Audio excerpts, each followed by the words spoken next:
dénk wàllu intégration africaine ak lépp lu ñeel mbiru bitim réew yi ñoo ko fësal démb ci communiqué bi nag xëy na comme ni nga ko jibalee li muy wundu mooy jàpp nañ wala mënees nañoo njort ni général Birame Diop bi nekkoon ministre des forces armées gannaaw bi ñu tasee gouvernement bi nekkatu ko xëy na en attendant beneen liste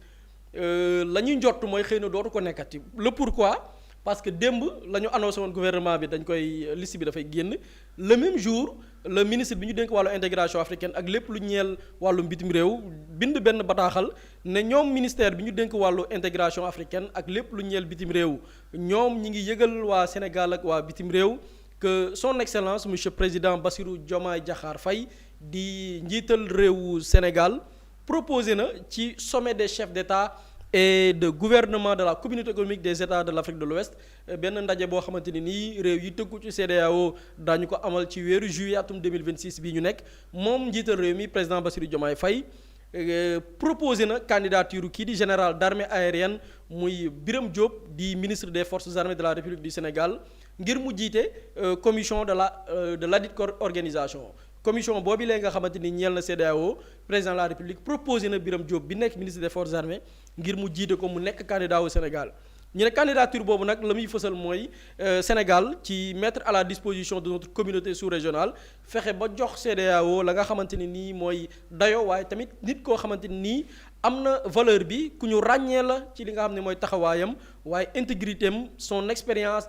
jaar-jaaram ak lépp loo xam ne nii am na ko ci maîtrise wala bokk ci xam-xam ñeel wàllu jàmmoo ñeel wàllu kaaraange ñeel tamit wàllu gouvernance ak la nga xam ne moo mën a boole réew yi nga xam ni ñoo tënku wala bokk am ay jafe-jafe ñu gis ni nit la koo xam ne ni présenté na le profil ñu ne général Birame Diop gis nañu nag am na jaar-jaar gu am solo bu ñu xoolee fii ci Sénégal Afrique waaye tamit mboolem réew yi nga xamante ni ñu ngi ci àdduna wërngal këpp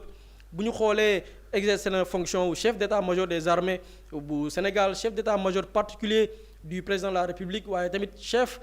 d'état-major de l'armée de l'air occupé na ko ay ndomba tànk fii ci Sénégal bu ñu xoolee nag ci wàllu bitim réew gis na ni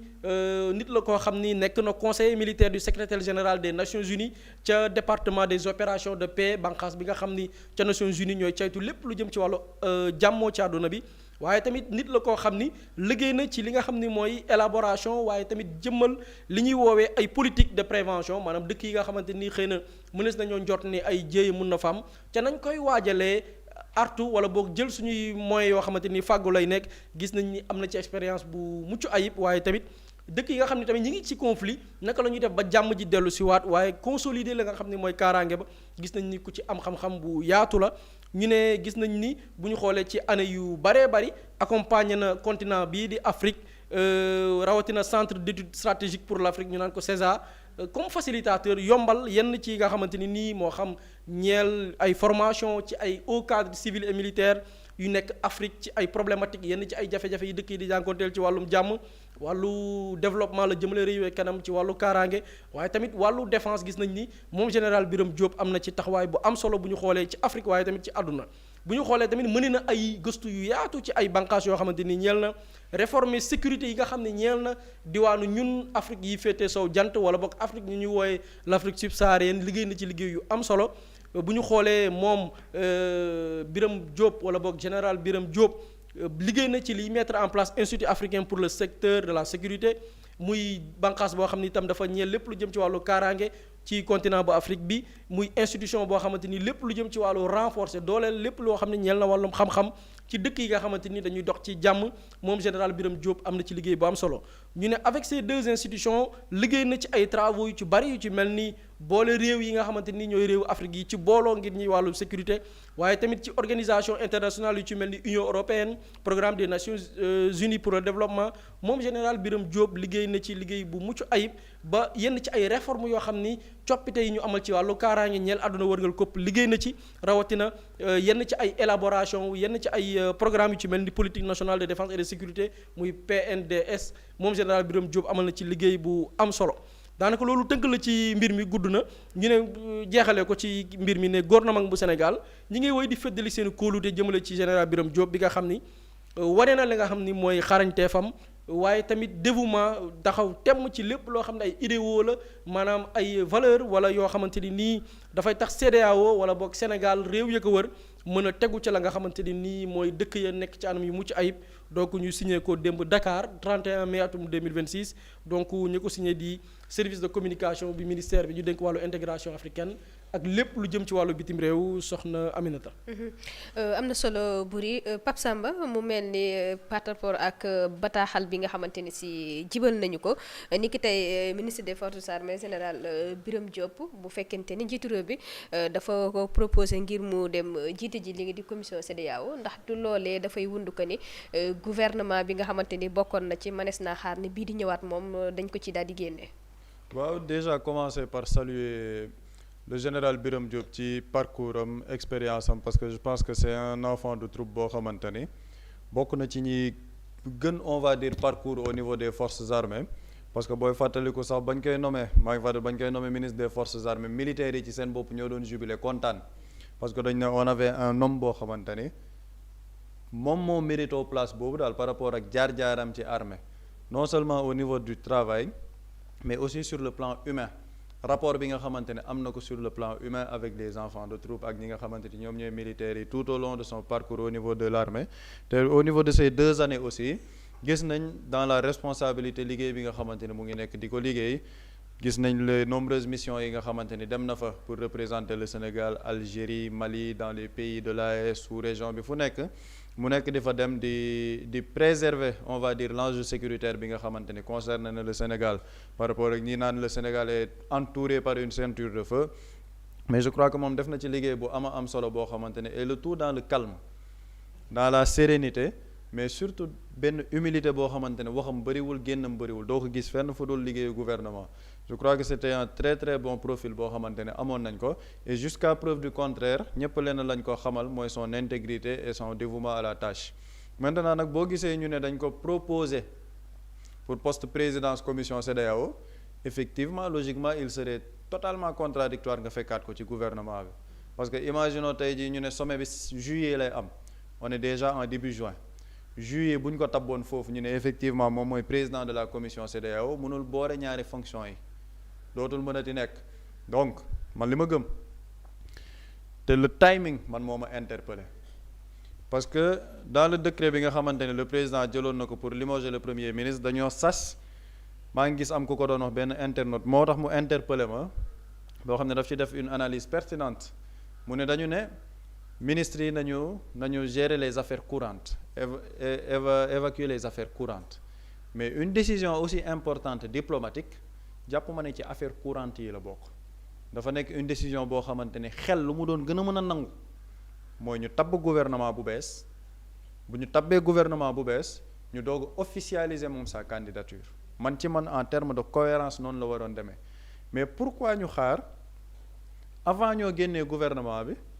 ñu ne Sénégal affiché na son soutien ni day def sa candidature moom pour présidence commission CEDEAO man ma jàpp ni tactiquement et stratégiquement au niveau de la communication c'est pour tey jii nit ñi bu ñu ko gisul ci gouvernement bi ñu ne waa c'est parce que dañ ko proposer pour que poste présidence commission bi dañ ko permettre mu décharger wu de ses fonctions ministérielles pour gën a mën a waajal sa candidature man loolu laa jàpp man personnellement analyse boobu laa ci def mooy c'est juste une communication boo xamante ne c'est pour préparer à sa non présence dans le prochain gouvernement bi nga xamante ni day ñëw ça n'enlève en rien nag mooy moo tax ma commencer par le saluer te gis naa sax benn nit boo xamante ni peut-être ci Pastef la bokk bu génn ne waaw kan moo leen wax ni le c'est pas le général Birame Diop qui est demandeur par rapport ak Sénégal pour ñu proposer sa candidature man ci li ma njort ci général Birame Diop ak ni ma koy suivre de loin gaw ma ni c'est une personne boo xamante ni c'est une personne buy demander des postes di wax ni Sénégal tabb leen ma fii tabb leen ma fële c'est un militaire discipliné le président de la République c'est le chef suprême des armées si le président de la République lui dit qu'on veut te proposer par rapport à la commission de la CEDEAO un militaire chevronné et discipliné il respecte l'ordre bi nga xamante ni def nañ ko et en soi c'est bien pour lui en soi c'est quelque chose de très bien pour le président pour général Birame Diop donc gisuma man benn problème boo xamante ne mu ngi ci donc tey jii loolu baax la ci moom par rapport à son parcours et c'est quelqu'un qui le mérite c'est-à-dire que c'est une personne qui le mérite mais timing communication bi ci man c'est une préparation de l'opinion pour ni général Birame Diop du nekk ci gouvernement bi parce que gouvernement bi tamit je pense que loolu moom mooy sujet bi Sénégal ba ñu tabbee Ousmane Sonko premier ministre le 2 avril 2024 après l'investiture du président Bassirou Diomaye Faye le 5 avril am nañ gouvernement te pourtant boobu ñu ngi doog a jot ci nguur avec la charge du pouvoir war a indi toute une nouvelle équipe toute une nouvelle administration 3 jours gars yi am nañ gouvernement mais aujourd'hui au Sénégal on te dit qu'on a limogé le premier ministre Ousmane Sonko limogé nañ ko dem na ñibbi si te kër góor gi def na ay réunion Pastefam assemblée investir nañ ko en tant que président de l'Assemblée nationale nit ñi tabaski nañ fi ñi demoon tabaski ñibbi si nañ président de la République dem na Gambie def visite de travail Sénégal football na fekk contre États-Unis c'est-à-dire que lu nekk xew na ci réew mi ba léegi Sénégal mënagul am gouvernement 10 jours a ngi nii lu nekk xew na ci réew mi mais ba tey jii ñu ne ñu Sénégal amagul gouvernement mais c'est inquiétant parce que li muy nduróol mooy le président de la République ba muy dàq le premier ministre mais c'était pas benn renvoi boo xamante ne wala limogeage préparé parce qu'en principe boo dàqee sa premier c'est une décision aussi importante de dàq sa premier ministre surtout un premier ministre qui n'est pas comme les autres nag Ousmane Sonko normalement boo koy dàq man ci li ma njort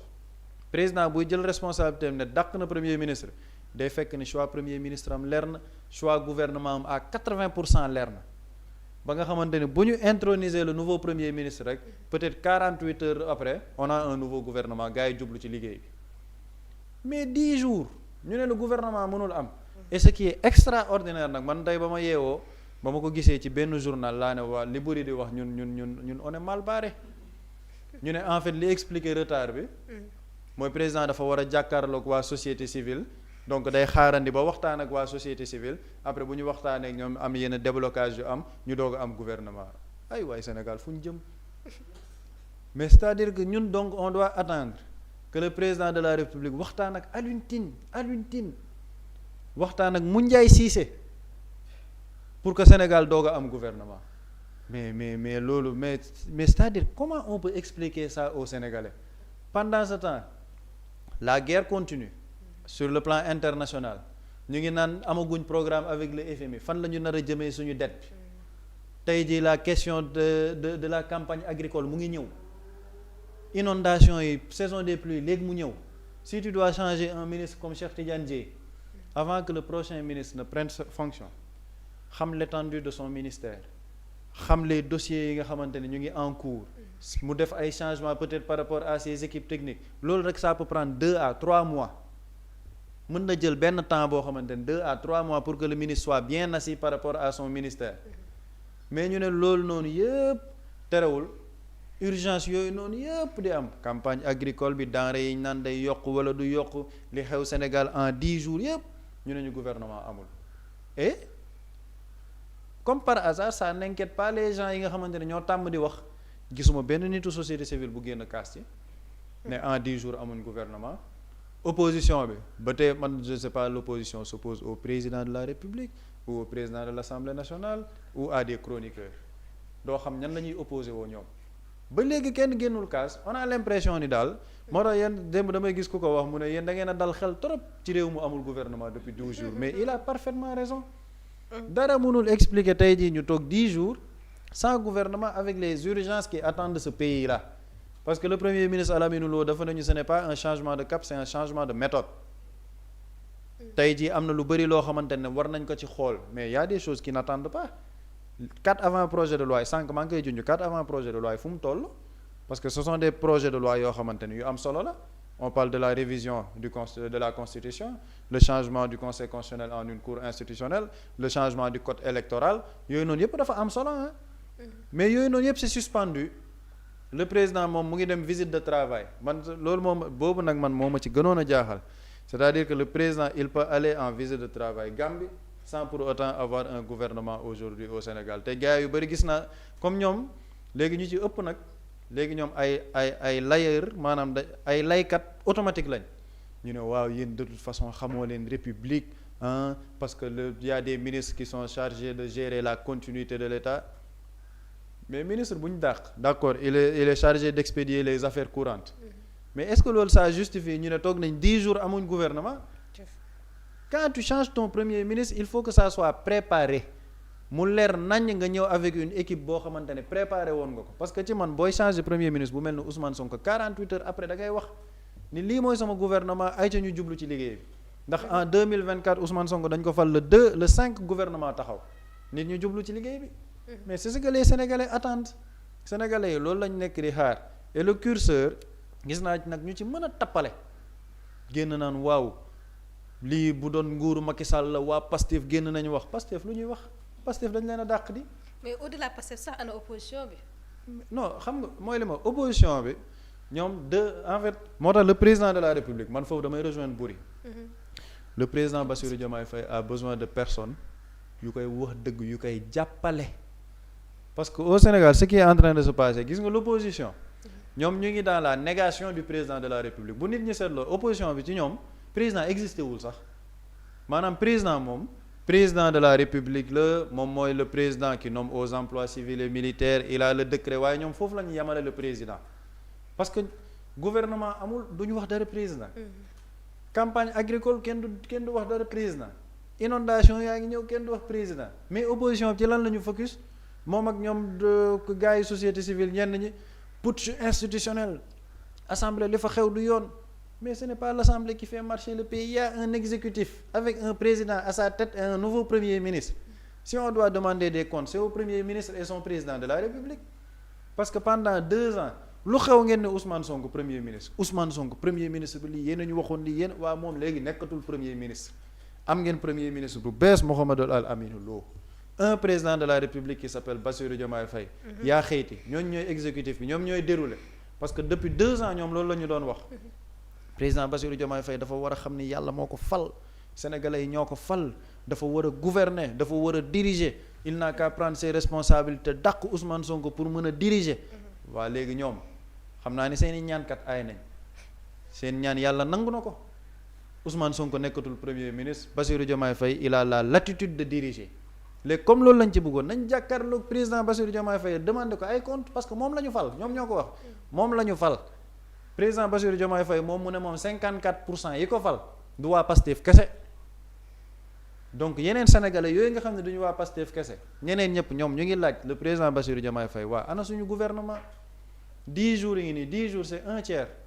d'un mois 30 jours la toog nañ 10 jours amuñu gouvernement ma gis keneen koo xamante ne tamit moo tax ma ne seen coalition boobu doy na waar ci histoire politique sénégalaise am ko génn foofu ne non c'est que stratégiquement dañuy xaar ba congrès bi jàll parce que bu ñu waxee gouvernement bi léegi par rapport ak congrès Pastef bi mën mais ñun suñu gouvernement day xaar activité parti politique c'est-à-dire que ñun les urgences de notre pays de l'État du Sénégal dépendent de l'activité privée d'un parti politique maanaam parti boobu moo ëpp solo ñun suñu État du Sénégal est-ce qu'ils se rendent compte de ñoom li ñu nekk di wax gis nga le président de la République il a pris le choix souverain légal dàq Ousmane Sonko entre-temps Ousmane Sonko il a trouvé du travail li gars yi naan moom mooy chômeur bi ëpp branlon Sénégal parce que rak-tak lijjan dina liggéey am na liggéeyam moom mooy président de l'Assemblée nationale le président a son nouveau premier ministre il y a des urgences dans ce pays yoo xamante ne soxla nañ ñu wax ñu gouvernement bi fu mu nekk et ce n'est pas ay société civile yi ñuy wax bu dee société civile moom vraiment moom moo tax man moom information boobu du ma ko jàpp au sérieux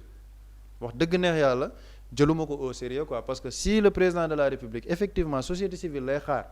waxtaan ak ñoom pour mën a def gouvernement ça veut dire que dans ce pays là on est mal barré que concertation yi ñu waxoon sax ak délai bi fi mu waroon a yem dafay mel ni dépassé nañ ko. non xam nga ñoom dañu ne woon concertation du 21 au 31 mai 31 mai defe naa démb la woon tey ñu ngi ci 1er juin kon xëy na concertation yi ay prolongation la société civile faaw ñu waxtaan ak ñoom parce que ñoom apparemment certaines personnes de la société civile ñoom ñoo gën les partis politiques yi dem dagan baatu askan wi ñoom ñoo gën les Sénégal yiy voté pour le changement c'est-à-dire que Sénégal daal mënul développer sans ñoom nit day créer parti politique am xeex dem jàkkaarloog sénégalais yi ay deret tuuru lu nekk am ba egsi ci nguur mais kenn warul décider sans ñoom daal ñoom ñoo yore la clé magique pour li nga xamante ne moom mooy defar Sénégal te ñoom ñooy mën a toog France 24 ne y a eu des manifestations te sondel tàkkul bu fekkee ni ñooñu la ñuy xaar pour constituer un nouveau gouvernement wax dëgg neex yàlla les Sénégalais peut-être y a des événements yi ñëw defe naa gàmmu soreetul màggal soreetul na nit ñi concentré wu ci loolu xëy na ñu concentré wu ci coupe du monde bii di ñëw parce que bu fekkee ni ñooñu rek moom moo tere vraiment ñu am suñu gouvernement il ne faut absolument rien attendre de ce gouvernement te gouvernement boobu fi may daanelee coow lii yëpp lenn rek moo ko waral la volonté de vouloir gouverner sans le PASTEF loolu mënul nekk démocratiquement ce n'est pas possible coowal yéexaay bii nii yëpp c'est parce que le président de la République il faut que mu xam ne il n'a pas les moyens de ses ambitions politiques mënul nekk mënul diriger ce pays là sans le PASTEF parce que le PASTEF est le parti majoritaire démocratiquement ñoom la sénégalais yi jox seen baat fal ko moom fal assemblée avec 130 députés mais dans quelle démocratie au monde le parti majoritaire du bokk ci ni ñuy doxalee réew amul fenn moo tax li buri doon wax sànq gars yi naan noonu nañ raxasu ci mbir mi nañ see déedéet dañoo xeex 10 ans pour jot ci nguur ñoom buñ ci raxasoo c'est une démission de leur responsabilité le président de la République ne peut pas faire un gouvernement wala diriger ce pays sans le PASTEF parce que PASTEF moo ko désigné le président du parti Ousmane Sonko joxoñ ko pour mu nekk le candidat ba mu nekkee candidat nit ñi fal ko ñu dem assemblée nationale nit ñi joxaat leen 130 députés donc c'est le PASTEF qui est majoritaire ñeneen ñi nekk di wër mooy yenn nit ñu société civile yi nga xamante ni ñoom lenn la ñuy wax naan dañoo war a xam ne Sénégal ñëpp a ko bokk où est la démocratie où est la volonté populaire qui a été matérialisée via les urnes ñoom dañ ne Pastef la ñu wóolu ci liy doxal réew mi on ne peut pas nag doxal réew mi sans le Pastef loolu ce serait une trahison gouverner sans le Pastef ce serait une trahison parce que sa promesse électorale ak li nga jaay sénégalais yi da nga ko teggi loolu nag bu fekkee ni mënul nekk parce que le COMEX Pastef génnee nañ seen benn communiqué boo xam ne defe naa moom moo taxawal affaire yi parce que wane nañ seen position si le président veut gouverner sans Pastef mais il n'a qu'à le faire les Sénégalais apprécieront parce qu'il y a une démocratie dans ce pays qui a été matérialisée par les urnes on ne peut pas Ousmane Sonko faire du Pastef sans Pastef mënul nekk gouverner ce pays là sans Pastef mënul nekk loolu ñi koy jéem a jaay le président de la République yëpp bëgguñ ko yéene wuñ ko jàmm yéene wuñ ko réussite parce que ñett yi may wax jàmm réussite fenn la ko mën a amee mooy mu gouverner ak Pastef ak ñi mu àndaloon parce que loolu lañ jaay sénégalais yi si tu veux gouverner sans le Pastef nag les sénégalais apprécieront parce que les sénégalais majoritairement ñoom ñoo ne Pastef lañ tànn loolu ci man ce n'est pas possible sur le plan moral ce n'est pas possible sur le plan démocratique parce que dafa am ay élections yi fi jàll ñu ne Pastef la ñu dénk réew mi donc boo bëggee doxal nag réew mi ci programme boo xam ne Pastef moo li ci gën a doy waar programme Pastef moo ko moom Sénégal Vision 2050 c'est arrimé au projet de Pastef le plan de redressement économique c'est arrimé au projet de Pastef master plan yi ñuy wax c'est arrimé au projet de Pastef waaye léegi kon bu fekkee ne dañuy gouverner sans le Pastef yooyu yëpp dañ koy sànni yooyu noonu yëpp mënoo ko doxal ne te doo ko def ak Pastef c'est pas possible parce que ci programme Pastef la jóge donc on ne peut pas gouverner sans le Pastef calcul politique yi nit ñi nekk nañ ci génn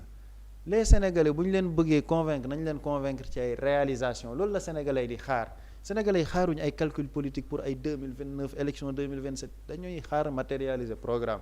ñiy junj président loolu noonu yëpp nag yéene wuñ ko jàmm yéene wuñ ko réussite et je pense qu'au niveau des réactions sëgëm ñi doon xas premier ministre di chérir le président tey jii ñoom ñoo bàyyi fa le premier ministre ne premier ministre kenn mënatu ko wax dara ndax mu ngi assemblée ki ñu dénk réew mi président la président de la République moom moo ci war a tirer tous les enseignements xam ni on ne peut pas gouverner ce pays démocratiquement sans le Pastef c'est pas possible. ci biir gouvernement boobu bëri 10 jours sans gouvernement te ba tey askanu Sénégal xamaguñ lan moo waral mbir mi mais laata loolu général Birame Diop mi nga xamante ni président da koy proposé jamono ji poste li nga xamante ni moom mooy commission CEDEAO. waaw pour man général Birame Diop mënuma ci wax lu raw li Pape Samba wax parce que nit la koo xamante ni par son parcours par le respect bi nga xamante ni gagné na ko par rapport à ses pairs donte ñenn ñi sax moo leen yilifoon. da ngay gis ni c'est une personne boo xam ni boo xoolee son parcours fi mu jaar ses missions au niveau international li mu liggéey ci ay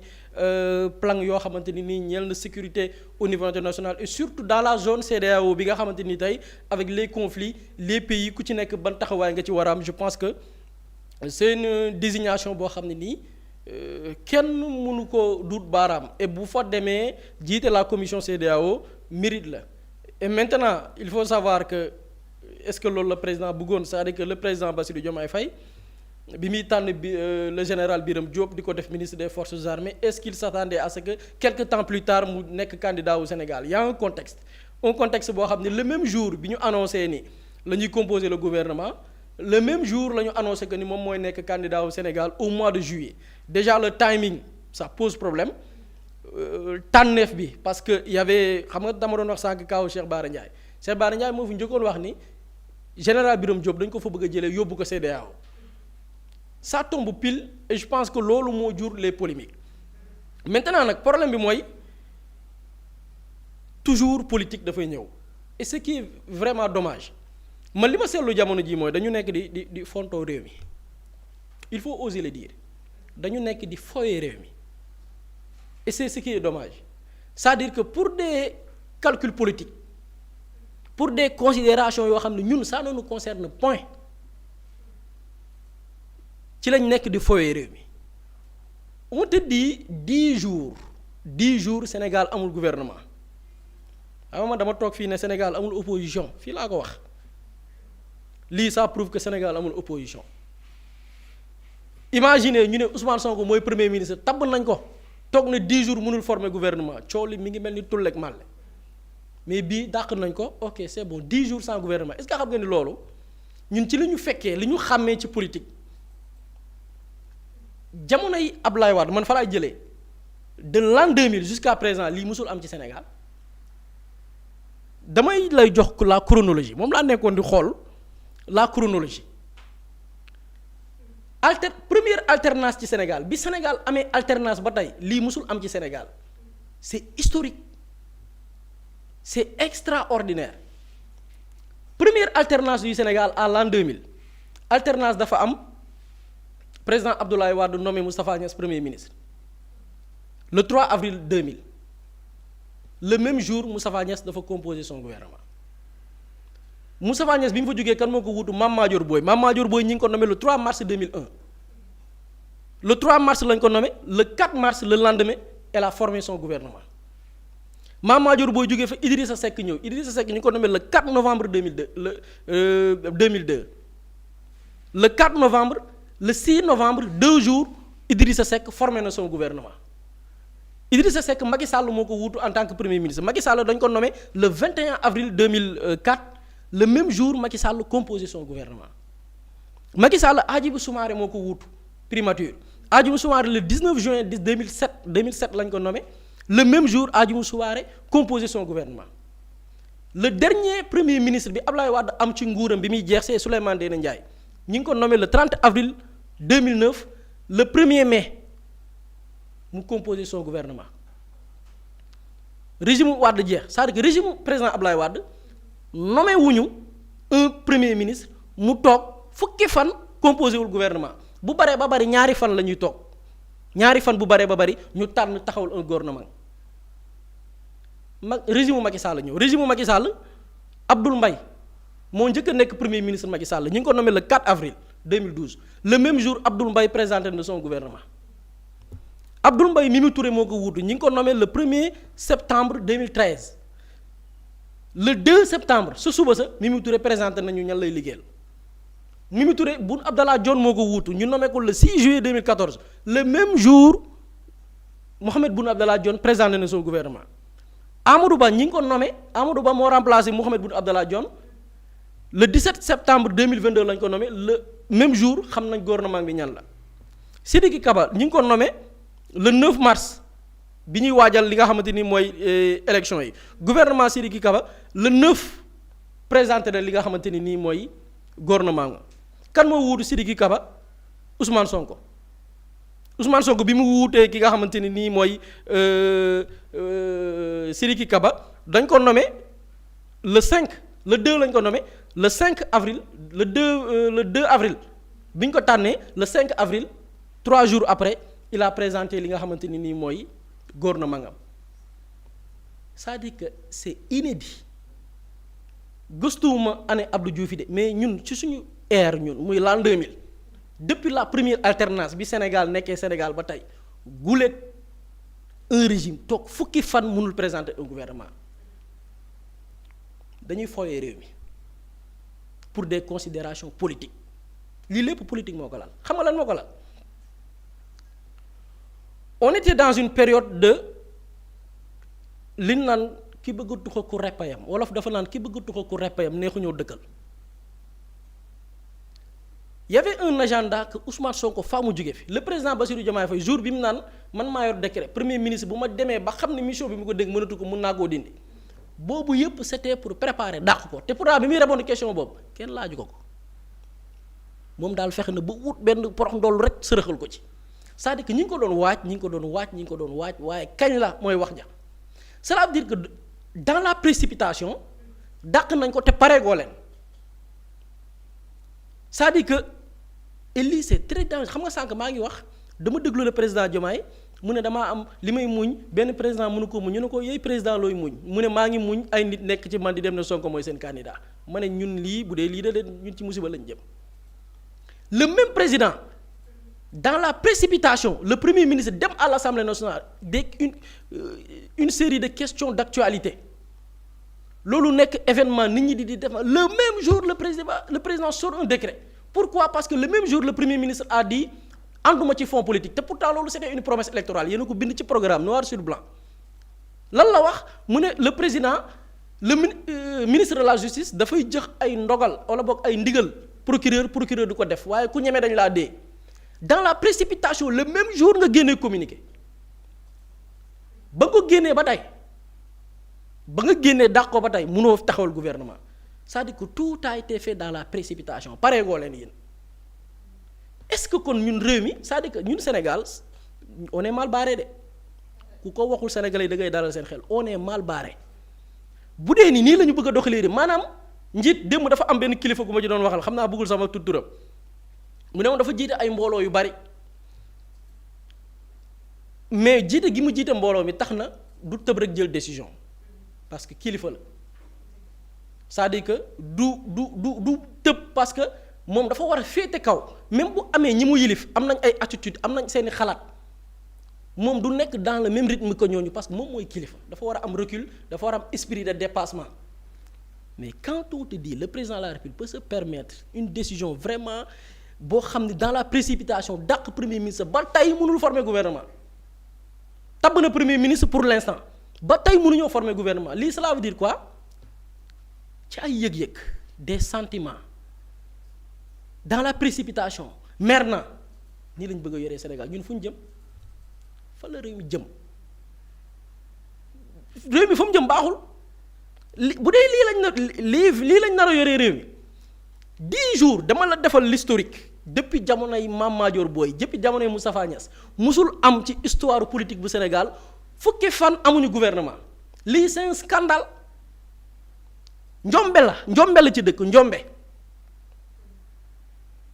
cela veut dire que réew mi ñoom dañ ko yor comme c'est-à-dire que réew mi ni ñu koy gérer doo comprendre naka la ñuy gérer réew mi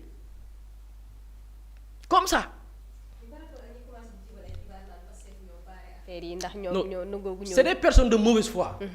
C'est des personnes de mauvaise foi. Pastef génne nañ leen ci mbir mi ba ñu dàqee ki incarne l'âme du projet. Absolument. Ki incarne l'âme du projet c'est Ousmane Sonko génnee nañ ko ci yoonam nekku ci loolu ñi koy wax c'est des personnes de mauvaise foi lu ci yoonu Pastef ñoom li leen wax lenn la bi ñuy tànn le premier ministre Pastef da ko yëg Ousmane Sonko mii kilifay Pastef da ko yëgu ko il n'a pas été impliqué moo ko wax devant l'Assemblée nationale devant des millions de Sénégalais yëgu ko yëgul tinul ku yëgul tinul ñu ne la yaa bloqué gouvernement bi kon de am na doole am na lu ko waaw am na lu ko yàlla may de kon lii nag mooy est-ce qu'on devait changer l'homme peut-être man doon naa d'accord bu ñu ubbi woon perspective boobu est-ce que décision bi ñu dàqee nit ki est-ce que c'était la décision le même jour est-ce que dogal boobu la ñu waroon jël maa ngi gis benn tappalekat bu bokk Pastef bu mag j'ai même pas envie de citer son nom woy xaw ma république xaw ma loyauté modérée tappalekat international yow nga toog fukki fan mënoo leen am gouvernement nga may wax ay loyauté modérée xaw ma le respect des institutions yaa mën a tappale fukki fan mënoo leen former gouvernement toog dëkk baa ngi nii man tey bu ma bëggoon lijjanti dara ci ban ministre laay waxal kan laay waxal kan ngay waxal Sénégal nii lañ ko bëgg a yoree quoi en fait pour des questions d'humeur pour des questions Aminata wax nga ma dara neexuma mais on gère un pays comme ça ñun ba faut le dire on est mal barré nañu ñaan yàlla rek comme que ay ñaan lañ fi dese ñu ñaan suñu borom rek. Mously Immo Sénégal moo leen di indil saafara ci jafe-jafe bu ngeen am ci wàllum immobilier yow mi bëgg a jënd kër yow mi bëgg a tabax wala nga jaay sa terrain jokkool ak waa Mously Immo ku am sa kër bëgg ku la ko terrassel wala nga am sa tool bëgg ku la ko lotisel defal la ko ay terrain Mously Immo Sénégal daf leen koy jàppandal gunge leen ci anam gu mucc ayib ku am sa kër itam te nekkuloo ci biir réew mi bëgg ku la ko toppatool gérer la ko Mously Immo moo ci gën a gaaw gën ci wóor ku bëgg réfectionner tabax wala nga defar plan architecte mën nga jokkoo itam ak waa Mously Immo Sénégal mën ngeen leen a woo ci 77 887 25 13 77 887 25 13 Mously Immo indi saafara ngir jëndum kër tabax jaayum terrain terrasse yi ay tool wala lotissé ko defal leen ko ay terrain loolu lépp Mously Immo moo ci gën a gaaw man ngeen itam abonné ci seen chaîne YouTube Mously Immo Sénégal ngir am yeneeni xabaar yu gën a dëggu wala itam wàllum conseil ci wàllum immobilier fii ci biir réewum Sénégal